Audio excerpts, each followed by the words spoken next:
সাব্বির রহমান বেশ কয়েক বছর হলো জাতীয় দলের বাহিরে আছে। ভক্তরা তাকে জাতীয় দলে দেখতে চাইলেও এখন পর্যন্ত নজরকাড়া পারফরমেন্স করতে পারেনি হাড্ডিসার খ্যাত এই সাব্বির।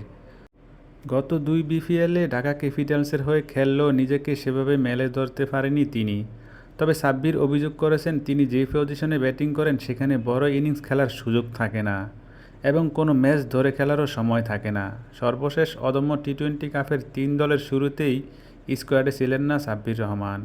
এই নিয়ে তাকে আক্ষেপ করতেও দেখা যায়। তবে ফাইনালে ওপেনার মাহমুদুল হাসান জয় ইনজুরিতে পড়ায় নাজমুল হোসেন শান্তর দুর্বার একাদশে ডাক পায় সাব্বির রহমান। তবে ফাইনালে ব্যাটিং করার সুযোগ পেয়েও দর্শকদের হতাশ করেছেন সাব্বির। করতে পারেননি বড় ইনিংস।